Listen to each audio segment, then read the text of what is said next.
விவோஸ் இன்னைக்கான வீடியோவில் என்ன நடக்குதுன்னு பார்க்கறதுக்கு முன்னாடி என்னோட சேனலை ஃபஸ்ட் டைம் பார்க்குறீங்களா லைக் அண்ட் ஷேர் பண்ணுங்கள், மறக்காமல் கொஞ்சம் சப்போர்ட் பண்ணுங்கள். வாங்க வீடியோக்குள்ளே போகலாம். வீடியோ பார்த்திங்கன்னா ரொம்பவே விறுவிறுப்பாக போயிட்டுருக்குன்னே சொல்லலாம். நம்ம தமிழை எப்படியாவது எல்லோரும் முன்னாடியே அவமானப்படுத்தணும் அப்படின்னு சொல்லிட்டு நம்ம அமுதாவும் கணேஷும் ஒரு திட்டத்தை போட்டு நம்ம மீனா மூலயமா செயல்படுத்துகிறாங்கன்னே சொல்லலாம். நம்ம மீனா பார்த்திங்கன்னா நம்ம தமிழ்கிட்ட போய் பேசும்போது நம்ம தமிழ் அவங்களோட சுச்சுவேஷனில் இருக்கிறதுனால மீனாக்கிட்ட சொல்லுவாங்க, இன்னும் 10 நிமிஷத்தில் உங்ககிட்ட நான் வந்து பேசுகிறேன் அப்படின்னு சொல்லிட்டு போவாங்க. அந்த நேரத்தை பயன்படுத்திக்கிட்டு அவங்களுக்கு சாதகமாக நம்ம மீனாவை வந்து நம்ம கணேஷனும் அமுதாவும் வந்து பார்த்திங்கன்னா, பாத்தியா உனக்கு என்ன மரியாதை கிடைக்குதுன்னு பாத்தியா, அந்த வீட்டில் நீ தான் உன் மருமகளை தூக்கி வச்சு ஆடிக்கிட்டு இருக்க. ஆனால் அத்தை என்ன பண்ணுறாங்க, உன்னை எனி டைம் வேலை வாங்கிட்டே தான் இருக்காங்க. அந்த மாதிரி நீ அந்த மாதிரி இவளை நீ வேலை வாங்காதனால தான் இவளுக்கு எவ்வளோ கொழுப்பு தெரியுமா. நீ என்னமோ அந்த வீட்டு வேலைக்காரி மாதிரி, அவன் என்னமோ அந்த வீட்டுக்கு எஜமானி மாதிரி அவன் உங்ககிட்ட இந்த மாதிரி சொல்லிட்டு போகிறா. இதெல்லாம் கேட்டுட்டு நீ அமைதியாக இருக்கியே, இதெல்லாம் நல்லா இருக்கா அப்படின்னு சொல்லிட்டு நம்ம மீனாக்கு ஏற்றி விட்டுக்கிட்டே இருக்காங்க. இதை பார்த்துட்டு நம்ம மீனா ரொம்பவே கடுப்பாயிடுறாங்கன்னே சொல்லலாம். அப்போ தான் நம்ம மீனா நம்ம ஜானுமா வந்து நம்ம மீனாவுக்கும் நம்ம சிவிக்கும் ஒரு வேலையை பற்றி வந்து சொல்லிகிட்டு இருப்பாங்க. ப்ராஜெக்ட் பற்றி சொல்கிறாங்க. அந்த ப்ராஜெக்டை நம்ம கண்டிப்பாக முடிக்கணும். இது வந்து ஒரு வெளிநாட்டு ப்ராஜெக்ட். அவங்க நம்மக்கிட்ட ஃபஸ்ட் டைம் இந்த ஆர்டரை நம்மக்கிட்ட கொடுக்குறாங்க. இந்த ஆர்டரை நம்ம நம்பிக்கையோடு நம்மளுக்கு நல்லபடியாக செஞ்சு கொடுக்கணும் அப்படின்னு சொல்லிட்டு தமிழ்கிட்டையும் சிபிக்கிட்டேயும் சொல்கிறாங்க. சிபி, இதில் எந்த ஒரு தப்பும் வந்துடக்கூடாது. அப்படி வந்துருச்சுன்னா இது எனக்கு பெரிய அவமானமாக ஆகிடும். அதனால இந்த ப்ராஜெக்டை நான் உங்கள் 2 பேரையும் நம்பி தான் கொடுக்குறேன். அதனால் எப்படியாவது எனக்கு முடிச்சு கொடுத்துருவியா அப்படின்னு சொல்லிட்டு ஜானுமா 1க்கு 2 வாட்டி கேட்குறாங்க.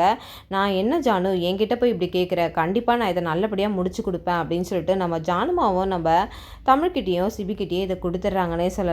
இந்த பக்கம் பார்த்தீங்கன்னா மீனாவை தான் காட்டுறாங்க. மீனா பார்த்தீங்கன்னா தமிழ் மேலே ரொம்பவே டென்ஷனாக இருக்காங்க. அப்போ என்ன பண்ணுறாங்கன்னு பார்த்தீங்கன்னா, நடந்த விஷயத்தெல்லாம் யோசித்து பார்த்துட்டு மீனா போய்ட்டு தமிழ்கிட்ட சொல்கிறாங்க, இந்த மாதிரி நான் 3 புடவையை மாடி மேலே வச்சுருக்கேன். அந்த 3 புடவையும் நல்லபடியாக எனக்கு தோச்சித்தா, அதில் எந்த கரை இருந்தாலும் அது நல்லபடியாக தோச்சித்தா அப்படின்னு சொல்லிட்டு ரொம்பவே ஸ்ட்ரிக்டாக ஒரு மாமியார் மாதிரி வந்து ஆர்டர் போட ஆரம்பிச்சிடுறாங்கன்னு சொல்லலாம். இதை கேட்டுட்டு தமிழ் சொல்கிறாங்க, அத்தை எனக்கு இப்போ ஒரு மீட்டிங் இருக்குது, அந்த மீட்டிங்கை நான் முடிச்சுட்டு வந்து நான் இதை பண்ணி கொடுக்குறேன் அப்படின்னு சொல்லும் போது, இந்த பேர் நீ உன்னோட வேலையெல்லாம் ஆஃபீஸோடு நிறுத்திக்க. இது வீடு, இந்த வீட்டில் வேலை செய்யறது எல்லாருமே செய்யணும். நான் மட்டும் வேலை செய்யறதுக்குன்னா நான் இந்த வீட்டு வேலைக்காரின்னு நினச்சிட்டு இருக்கியா? உனக்கு எல்லாத்தையும் நான் செஞ்சு போடுறதுக்கு ஒழுங்கு மரியாதையாக நான் சொல்கிற வேலையை செய்வியா செய்ய மாட்டியா அப்படின்னு சொல்லிட்டு நம்ம தமிழ்கிட்ட ரொம்பவே வந்து கடுமையாக வந்து மீனா பேசிகிட்டு இருக்காங்க. தமிழும் ஒன்றும் பண்ண முடியாதனால, சரி அத்தை நான் உங்களுக்காக நான் பண்ணுறேன் அப்படின்னு சொல்லிட்டு அந்த புடவையெல்லாம் எடுத்துகிட்டு போயிட்டு வாஷ் பண்ண போயிடுறாங்கன்னே சொல்லலாம். இந்த பக்கம் இதெல்லாம் வந்து முடிஞ்சதுக்கப்புறம் நம்ம தமிழ் வந்து நம்ம மீனா கிட்ட வந்து அந்த புடவையெல்லாம் கொடுத்து, அத்தை இந்த வேலையெல்லாம் முடிஞ்சிருச்சு நான் கொடுத்துட்டேன் அப்படின்னு சொல்லிட்டு கொடுக்குறாங்க. மீனா கிட்ட தமிழ் பேசுகிறத எல்லாத்தையும் நம்ம பார்த்தீங்கன்னா நம்ம அமுதா இதெல்லாம் பார்த்துக்கிட்டு ரொம்பவே சந்தோஷப்பட்டுட்டு இருக்காங்க. நம்ம போட்ட பிளான் சூப்பராக எக்ஸிக்யூட் ஆகிட்டுருக்கு. இதை தாண்டி நான் எதிர்பார்த்தேன். இந்த மீனாவோட கையாலேயே உன்னை வீட்டை விட்டு வெளியில் அனுப்பணுன்றது தான் என்னோட நோக்கமாக அப்படின்னு அமுதா மனசுக்குள்ளே நினச்சிட்டு இருக்காங்க. இந்த பக்கம் பார்த்தீங்கன்னா நம்ம தமிழை தான் காட்டுறாங்க. தமிழ் ரொம்பவே வந்து டென்ஷனாகவே இருக்காங்க. இந்த பக்கம் நம்ம சிபியும் வந்துடுறாங்க. அந்த இடத்துக்கு வந்துட்டு கத்திக்கிட்டே இருக்காங்க. அதுக்கு நம்ம தமிழ் போய் கேட்குறாங்க, என்ன சார் ஏன் இவ்வளோ டென்ஷனாக வந்து பேசுகிறீங்க அப்படின்னும் போது, நீ பண்ண வச்ச காரியம் அந்த மாதிரி அப்படின்னு சொல்லும்போது, நான் என்ன சார் பண்ணேன் அப்படின்னு சொல்கிறாங்க. என்ன இதுக்காக நீ வந்து இந்த மாதிரி மீட்டிங்கை அரேஞ்ச் பண்ண, மீட்டிங்கை அட்டன் பண்ண முடியலன்னா என்கிட்ட நீ சொல்லியிருந்தீங்கன்னா அந்த மீட்டிங்கை நான் அட்டன் பண்ணியிருப்பேன். நீ வந்து கிளைண்ட் கால் பண்ணும் போதும் நீ ஏன் ஃபோன் எடுக்கல அப்படின்னு சொல்லும் போது நம்ம தமிழால் ஒன்றுமே பேச முடியல. இந்த பக்கம் இதெல்லாம் பார்த்துக்கிட்டு மீனா சிரிச்சுக்கிட்டே இருக்காங்கன்னு சொல்லலாம். ஏன்னா தமிழ் வந்து சிபி கிட்ட திட்டு வாங்குறத அவ்வளோ சந்தோஷமாக அவங்க என்ஜாய் பண்ணிகிட்டு இருக்காங்க. இந்த பக்கம் நம்ம தமிழுக்கு என்ன சொல்கிறதுனே தெரியல. இல்லை சார் கொஞ்சம் வேலை இருந்தது அப்படின்னு சொல்லும்போது, என்ன தமிழ் விளையாடுறியா, இந்த ஆஃபீஸ் ஒர்க்கை விட இந்த ப்ராஜெக்டை விட உனக்கு என்ன அப்படி ஒரு வேலை அப்படின்னு சொல்லிட்டு நம்ம தமிழ்கிட்ட வந்து கேள்வியாக கேட்டுட்ருக்காங்க நம்ம சிபி. நம்ம தமிழுக்கும் பதில் சொல்ல முடியாமல் நம்ம மீனாவை பார்க்கும் போது நம்ம சிபி கேட்குறாங்க, எதுக்காக அங்கே பார்க்குற, அவங்களால உனக்கு ஏதாவது பிரச்சனை இருக்கா அப்படின்னு சொல்லிட்டு கேட்கும் போது நம்ம மீனாவுக்கு தூக்கி வாரி போடுதுன்னே சொல்லலாம். அப்போ சொல்கிறாங்க, அதனால ஒன்றும் பிரச்சனை இல்லை, நீங்கள் சொல்லுங்கள் சார் அப்படின்னும் போது, எதுக்காக அந்த வேலையை நீ செய்யலை, நீ செய்ய முடியல உன்னால் முடியல அப்படின்னும் போது நீ என்கிட்ட தான் நீ இன்ஃபார்ம் பண்ணணும். கிளைண்ட்டுக்கிட்ட நான் எவ்வளோ தூரம் பேசி சமாளித்து வச்சுருக்கேன் தெரியுமா, எனக்கு அவங்கக்கிட்ட வந்து சமாளித்து வெளியில் வரத்துக்குள்ளே நான் போதும் ஆயிடுச்சு, அந்த அளவுக்கு டிப்ரெஷனை நான் போயிட்டேன், நீ என்ன தான் நினச்சிட்ருக்க அப்படின்னு சொல்லிட்டு ஒரு பக்கம் வந்து நம்ம தமிழை நம்ம சிபி வந்து கடுமையாக திட்டிட்டு போயிடுறாங்க. இதை நினச்சி தமிழ் ரொம்பவே ஃபீல் பண்ணிகிட்டு இருக்காங்கன்னே சொல்லலாம். இந்த பக்கம் நம்ம மீனா வந்து அப்போ அமுதா கிட்ட வந்து சொல்கிறாங்க, அண்ணி எப்படி நான் சூப்பராக வந்து பர்ஃபார்மன்ஸ் பண்ணனா அப்படின்னும் போது, இதை தான் மீனா உன்கிட்ட நான் எதிர்பார்த்தேன். இந்த மாமியாருன்ற கெத்தோட நீ இருந்தாலே போதும், அவளோட கொட்டத்தை எல்லாத்தையும் நம்ம அடைக்கலாம் அப்படின்னு சொல்லிட்டு நம்ம அமுதா வந்து நம்ம மீனா கிட்ட சொல்லிட்டு இருக்காங்க. இதை கேட்டுட்டு மீனாவும் ரொம்பவே சந்தோஷப்பட்டுட்டு இருக்காங்க. இந்த பக்கம் பார்த்தீங்கன்னா நம்ம தமிழ் வந்து நைட்டுக்குள்ளே அந்த வேலையை முடிக்கணும் அப்படின்னு சொல்லிட்டு எல்லாத்தையும் ரெடி பண்ணிட்டு இருக்காங்க.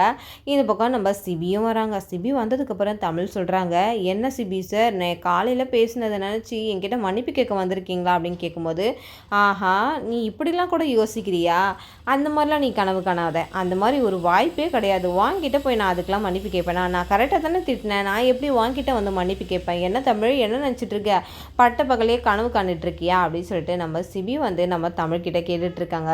தமிழுக்கு ஒரு மாதிரி அந்த இடத்துல ஒரு மாதிரி இன்சல்ட்டாக ஆகிடுது. இந்த பக்கம் பார்த்தீங்கன்னா சரி சரி இப்போ என்ன ஒர்க் பண்ணிகிட்ருக்க அப்படின்னு கேட்கும்போது, இந்த மாதிரி பண்ணிகிட்ருக்கேன் சார் அப்படின்னும் போது, சரி சரி ப்ராஜெக்டை நல்லபடியாக ரெடி பண்ணிவிடு, பிபிடியும் ரெடி பண்ணிவிடு அப்படின்னு நம்ம சிபி வந்து சில பல வாழைகளை வந்து நம்ம தமிழ்கிட்ட கொடுத்துட்ருக்காங்க. இந்த பக்கம் பார்த்திங்கன்னா நம்ம தமிழும் சிபியும் ஒன்றா உட்காந்து அந்த வேலையை பற்றி டிஸ்கஸ் பண்ணிகிட்ருக்கத நம்ம ஜானுமா பார்த்துறாங்க. பார்த்துட்டு ரொம்பவே சந்தோஷப்படுறாங்க. கடவுளே சீக்கிரத்தில் இவங்க 2 பேரும் வந்து அவங்க 2 பேரும் மனசு ஒத்துப்பட்டு 2 பேரும் சந்தோஷமாக வாழணும், இதுதான் என்னோட ஆசை அப்படி சொல்லிட்டு நம்ம ஜானுமா வந்து அவங்க மனசில் நினச்சிக்கிட்டு போகிறாங்க. இந்த பக்கம் அடுத்தது நம்ம தமிழை என்ன பண்ணலாம் அப்படின்னு சொல்லிட்டு நம்ம தமிழ் வேலை செய்கிறத பார்த்துறாங்கன்னே சொல்லலாம். நம்ம மீனா இவ்வளோ அடுத்த டார்ச்சர் நம்ம ஏதாவது பண்ணணுமே அப்படின்னு சொல்லிட்டு சும்மா இல்லாத அவங்களோட ஃப்ரெண்ட்ஸுங்களுக்குலாம் கால் பண்ணி கூப்பிட்றாங்க. இந்த மாதிரி எல்லோரும் எங்கள் வீட்டுக்கு வாங்க, நம்ம எல்லோரும் சேர்ந்து மேட்ச் பார்த்து என்ஜாய் பண்ணலாம் அப்படின்னு சொல்லிட்டு சொல்கிறாங்க. அதை கேட்டுட்டு அவங்க ஃப்ரெண்ட்ஸுங்களும் வீட்டுக்கு வந்துடுறாங்க. வீட்டுக்கு வந்ததுக்கப்புறம் எல்லாருக்கிட்டையும் கேட்குறாங்க, நீங்கள் என்ன சாப்பிட்றீங்க அப்படின்னு சொல்லிட்டு, இல்லை இல்லை நான் வந்து டீ குடிக்கிறேன் அப்படின்னு சொல்லிட்டு, ஃபஸ்ட்டு டீ சொல்லுப்பா அப்படின்னு சொல்லிட்டு மீனா கிட்டே எல்லாருமே ஆர்டர் போடுறாங்க. அப்போ மீனா கிட்ட அவங்க ஃப்ரெண்டு கேட்குறாங்க, என்ன மீனா எங்களை வர வச்சுட்டு நீ போயிட்டு எங்களுக்கு சமைச்சு கொடுக்கறதெல்லாம் பார்த்தீங்கன்னா அப்புறம் எதுக்கு எங்களை வர சொல்லியிருந்த அப்படின்னு சொல்லும்போது, ஏய் நான் வந்து வேலை செய்ய போகிறதில்ல, என்னோடய வீட்டில் வேலை இருக்காங்கல்ல அவங்க செஞ்சு தருவாங்க அப்படின்னு சொல்லிட்டு நம்ம மீனா யாரை மனசில் வச்சுட்டு சொல்கிறாங்க பார்த்தீங்கன்னா, நம்ம தமிழ் மனசில் வச்சுட்டு தான் சொல்கிறாங்க. உடனே நம்ம தமிழும் வந்து கூப்பிட்றாங்க. கூப்பிட்டதுக்கப்புறம் நம்ம தமிழும் மறுக்க முடியாத வந்துடுறாங்க. இந்த பக்கம் தமிழ் பார்த்திங்கன்னா எல்லாருக்கும் டீயை போட்டு எடுத்துகிட்டு வந்து கொடுக்குறாங்க. அப்போ மீனா சும்மா இல்லாத தமிழுக்கு என்ன பண்ணுறாங்கன்னா, நைட்டு டின்னரும் நீ சேர்த்து செஞ்சிரு, இப்போது வேலை இருக்கு அத்தை அப்படின்னு சொல்லும்போது, இந்த பார் வேலையெல்லாம் தூக்கி அந்த பக்கமாக வெய் அப்படின்னு சொல்லிட்டு எல்லாருக்கும் டின்னர் வந்து என்னென்ன வேணும்னு கேட்டு அப்படி செஞ்சுடு அப்படின்னு சொல்கிறாங்க. எல்லோரும் பார்த்திங்கன்னா ஓட்டர் சர்வன்ட் கிட்ட வந்து வேலை சொல்கிற மாதிரி எனக்கு சப்பாத்தி வேணும், மேகி வேணும் அப்படின்னு சொல்லிட்டு நம்ம தமிழ் ரொம்பவே வந்து இன்சல்ட் பண்ணிகிட்டு இருக்காங்கன்னே சொல்லலாம். இதெல்லாம் கேட்டுட்டு தமிழும் வந்து செய்கிறேன் அப்படின்னு சொல்கிறாங்க. ஒரு பக்கம் தமிழ் யோசிச்சுட்டு இருக்காங்க, இந்த பக்கம் ஜனமாக சொல்கிறாங்க, 1000 வேலை இருந்தாலும் நமக்கான வேலையை நம்ம வந்து கரெக்டாக செய்யணும், யாருக்கும் பயந்து ஒரு வேலையை செய்யக்கூடாது அப்படின்னு சொல்லிட்டு இந்த பக்கம் வந்து ஜானமா பேசுகிற மாதிரியும், இந்த பக்கம் வந்து நம்ம மீனா சொல்கிறாங்க, என்னோட மாமியார் என்னை எவ்வளோலாம் வந்து இது பண்ணாங்களோ நான் இன்னைக்கு என் மருமகிட்ட வேலை வாங்குறேன், இதில் என்ன இருக்குது, இது ஒரு தப்புமே இல்லைன்னு சொல்லிட்டு இவங்க பக்கத்து நியாயத்தையும் நம்ம தமிழ் ஒரு பக்கம் யோசிச்சுட்டே இருக்காங்க. கடைசியில் பார்த்தீங்கன்னா இந்த விஷயம் ஜானமாவுக்கு கண்டிப்பாக தெரிஞ்சதுன்னா நம்ம மீனாவை சும்மா விட மாட்டாங்க. என்ன நினச்சிட்டு இருக்க, நீ வந்து கன்னடா ப்ராஜெக்டில் விளையாடிட்டு இருக்கியா, உன்னோட வேலையை நீ செஞ்சுக்க மாட்டியா, அவள் வேலை செய்கிறவளை நீ எதுக்கு இப்படிலாம் பண்ணிகிட்ருக்கன்ட்டு கண்டிப்பாக வந்து மீனாவை வந்து ஜானுமா திட்டுவாங்கன்னு தான் நினைக்கிறேன். இதுக்கப்புறம் வரக்கூடிய எபிசோடில் என்னெல்லாம் நடக்குதுன்றதை பார்க்குறதுக்கு முன்னாடி என்னோட ரிவ்யூ உங்களுக்கு பிடிச்சிருந்தா மறக்காமல் உங்களோட கமெண்ட்களை என்னோட கமெண்ட் பாக்ஸில் தெரிவிங்க. வீடியோ பார்த்துருக்கீங்க எல்லாருமே என்னோட சேனலுக்கு சப்போர்ட் பண்ணுங்கள். தேங்க்யூ.